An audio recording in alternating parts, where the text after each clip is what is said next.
Hi, welcome to Book Talk. This episode is about Two States by Chetan Bhagat. I think every Indian has at least heard the name of this book. In this video, I will talk about the underlying themes, the writing style, the characters, and their relationships with each other. There are spoilers in the second half, so in case you haven't read the book or watched the movie, I will give you a spoiler alert so that you can stop watching. I think critical reading makes us better writers and better thinkers, and I hope you find some value in this video and that this discussion helps you understand the book at a deeper level. Let's start.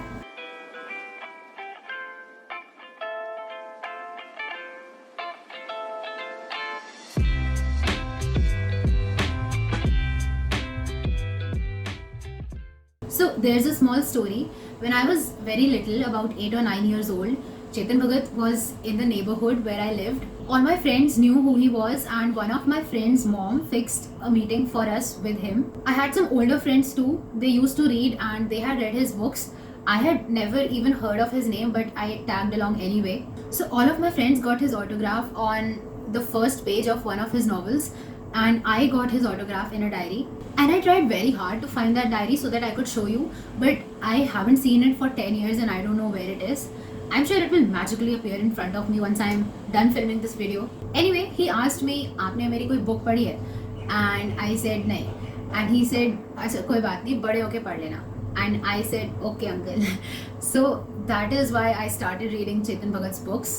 I've read One Night at the Call Center, 5 Point Someone, Half Girlfriend, and I remember feeling very let down when I realized that he wasn't a very good author. In fact, I avoid reading books by the mainstream English authors of India. Bestseller written on the cover in bold, but nothing to show for it. Bland writing, cliche romantic story, predictable ending. I know all of that. And even though I feel that Chetan Bhagat is more sensible than Sudeep Nagarkar or Durjoy Datta, I still don't usually like Chetan Bhagat's books. Having said all that, I still really like this book. I read it for the first time when the movie came out. I read it because the movie had come out and everybody was talking about it, and I, being a typical bookworm, could not watch the movie without reading the book first. I was 16 at that time and I liked it. And I thought that reading it again at 20, I might find some problems with it, but I still liked it. It's definitely not a perfect book. There are good parts and bad parts, and I will discuss both. Also, usually I talk about the movie at the end, but this time I won't because I don't have much to say. I think the movie is quite a loyal adaptation of the book. There's a disclaimer right at the start. He says that this story is inspired by my own family and experiences. However, this book should be seen as a work of fiction. I would also like to tell all South Indians I love them. My better half will vouch for that. I have taken the liberty to have some fun with you just like I have with Punjabis, only because I see you as my own. You only make digs at people you care for. Let's talk about some of the themes in this book. This book is relatable in that way that only Indian books can be because of the way the people talk and behave. There are 5 Mohits in the class. There's a nerdy girl who takes notes like crazy.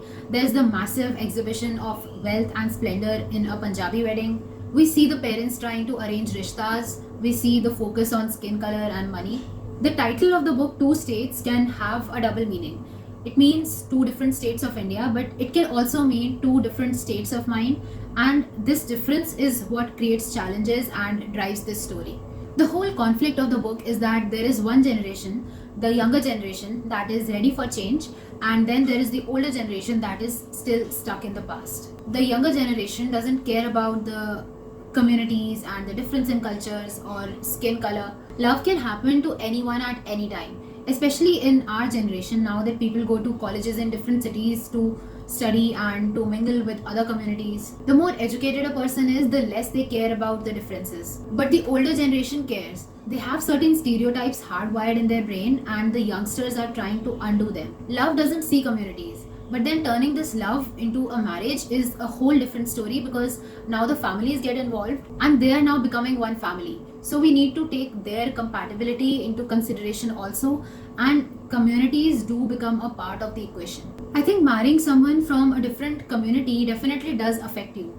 It's more difficult to adjust. Both the people will have different ways of looking at life and different values, and this does affect the married life of a couple. But this difference should only be viewed in a practical manner.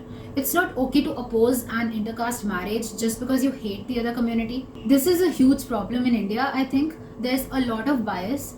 We've created a lot of divisions and they don't actually exist. They feel real because they exist in the minds of so many people. We keep fighting amongst ourselves on the basis of these divisions, and this practice is still quite common and quite relevant in India. And I think that is why this book resonates with the masses. I have friends who are dating people from another caste and they are afraid to tell their parents. Krish and Ananya are so much like those Indian couples who find out that no matter how educated and accomplished you are, you can still face discrimination based on where you were born. And that is something we need to change. We, the younger generation, need to make our parents aware, and the older generation need to learn to look beyond these things.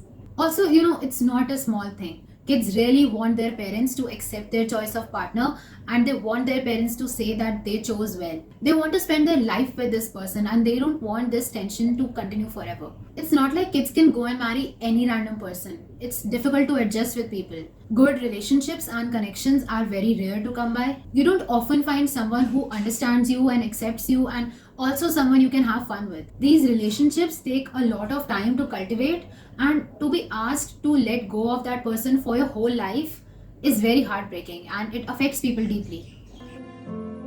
Life में एक बार मुझे आपकी जरूरत थी और आपने क्या किया? मुंह फेर लिया। कहाँ जाऊं? बेवकूफ हूं। अरे घिन आती है अपने आप से।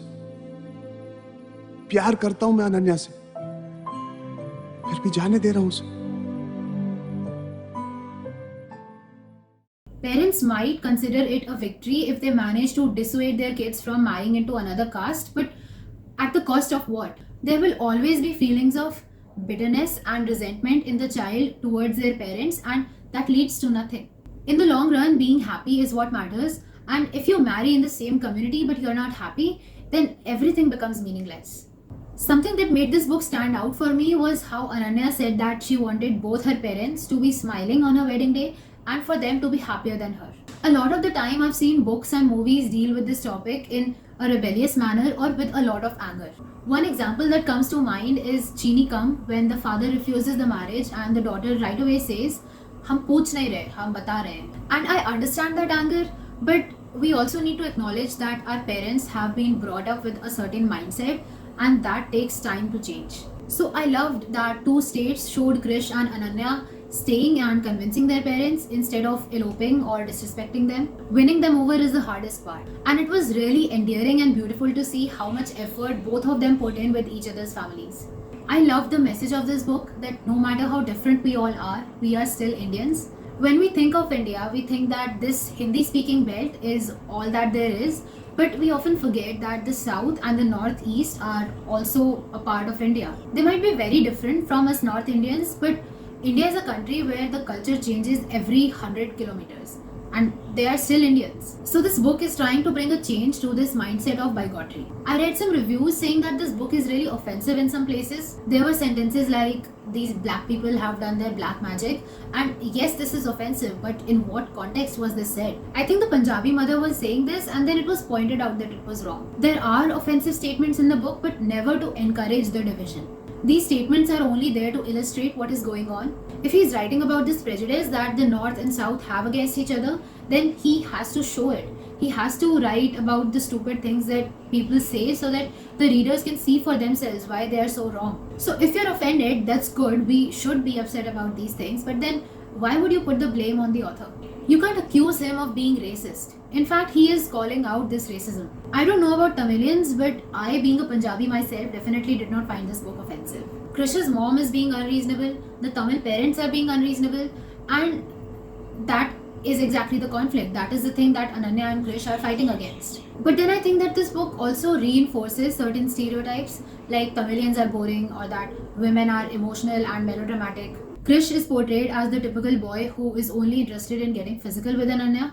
At least that is the impression I got from his internal monologue at the start. I finished this book in 3 days because his writing style is very simple and easy to read, written in vernacular language. And so you can't derive pleasure from the sentences. There is no linguistic beauty, which makes sense because Chetan Bhagat has often said that he wants to write for the masses, for whom Salman Rushdie and Arundhati Roy are too difficult to read. he doesn't write for the more seasoned readers. And because of him, a lot of Indians have started to read. I have read a lot of criticism about Chetan Bhagat. It has almost become trendy to hate him. He has sort of become a meme on social media, at least from what I've seen. I feel that this is because he is considered to be the top author of India. Everybody knows his name. And when a person is so reputed, we have the tendency to put them on a pedestal and expect them to churn out genius novels. So people expect a lot from him. But he is not some literary mastermind.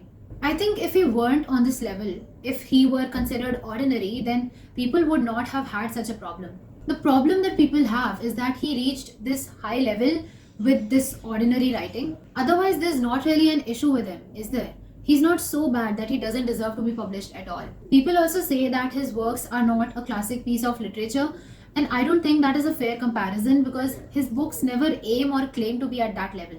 We should give our judgment in context. His books are meant for middle class Indians. He wants to write relatable stories. That is his goal.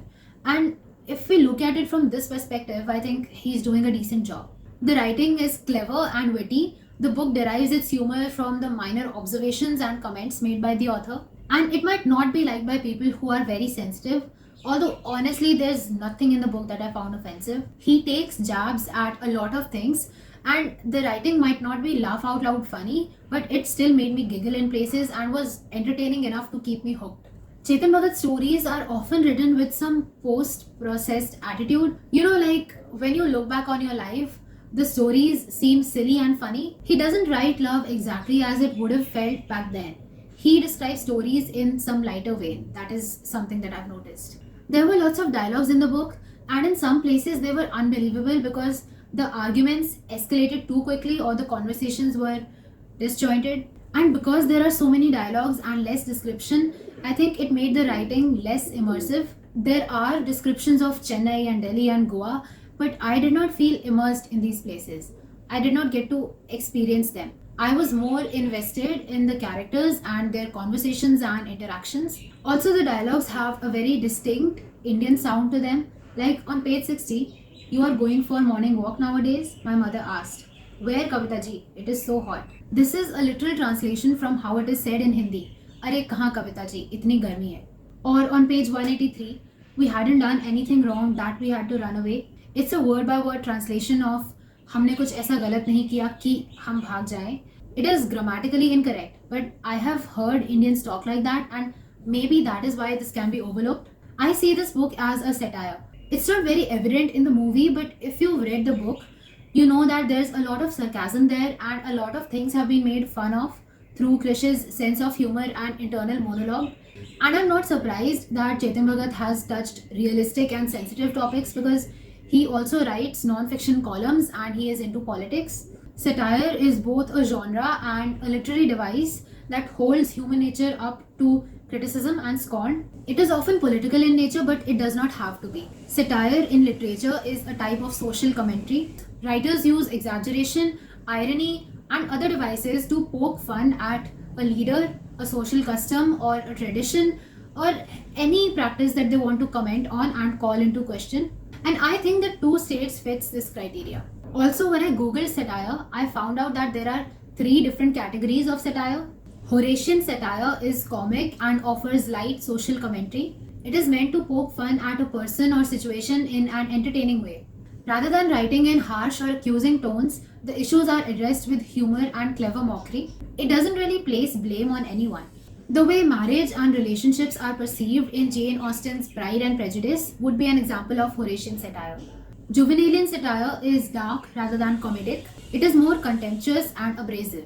It attacks individuals, governments, and organizations to expose hypocrisy and moral wrongdoings. It is not humorous, but it is daring and revolutionary. Gulliver's Travels by Jonathan Swift is a noted example of this, largely in the way it tackles the absurdity and hypocrisy of politics and religion. Menippean satire was the hardest to understand for me. It satirizes an individual character flaw or personality trait or a mental attitude.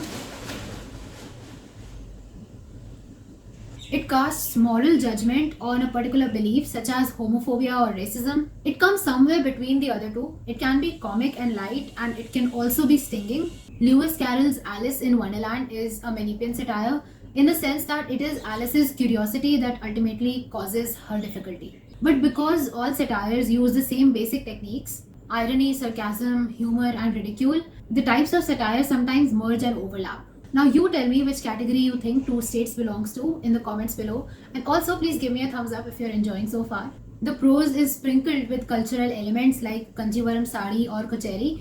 In fact, this book was my first introduction to South Indian culture. There was a lot of description of food, and I remember that murukkus were repeatedly referred to as fossilized snake snacks and tasteless brittle spirals, and I found that really funny.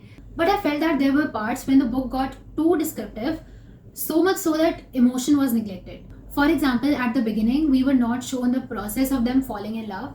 The fifth chapter started, and Krish told us that they had been studying together for a month now, and all he could think about was kissing Ananya. And in the next chapter, he blurted that out while talking to her. And by the seventh chapter, they had slept together and were in love. And also, when Krish said, I love you to her for the first time, he said it to make her feel better, and it came out of the blue. Before that, he wasn't really thinking about it. We know because the narration is from his perspective. So we never got to know why the romance started. In fact, the book kind of gives you the impression that romance is inevitable when a boy and a girl are put together, and I disagree. I want to know what they saw in each other and why they wanted each other and nobody else. I understand that this book isn't about that. This book is the story of how they convinced their parents for marriage, but it is also unconvincing how a commitment phobe suddenly turns into the most devoted boyfriend and determined to be husband. If I'm reading this whole book about them fighting for each other, then I would like there to be a little more emotion. I want to know why they are fighting so hard. I will talk about the spoilers now, so you can stop watching if you don't know the story of Two States. Although it is probably not really a spoiler, obviously they get married in the end. The wedding also felt a bit too factual and descriptive. All the ceremonies and events were described, but what I really wanted to see was the emotion. This was the climax. This was what we read the whole book for. This was what our protagonists were fighting for. So I wanted to know how they both were feeling. But this wedding scene was done so well in the movie. It was beautiful. Look at this emotion, this joy that you feel when you finally get what you want after repeated failures.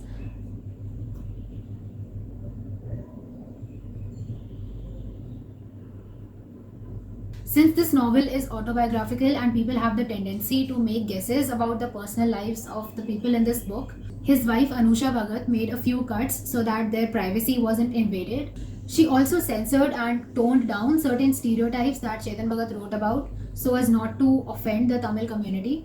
Let's come to the characters. Krish is a stereotypical guy who has been borrowed from Chetan Bhagat's previous novel, 5 Point Someone. He is from IIT and had a relationship with the professor's daughter. At the start, he thinks of Ananya as an attention seeker, and there are lots of stupid things he says which annoyed me. At one point, he says that makeup is a shallow thing. In the mess, he sides with Ananya just because she's pretty. On page 9, he thinks, why would any guy want to be only friends with a girl? It's like agreeing to be near a chocolate cake and never eat it. It's like sitting in a racing car but not driving it. Only wimps do that.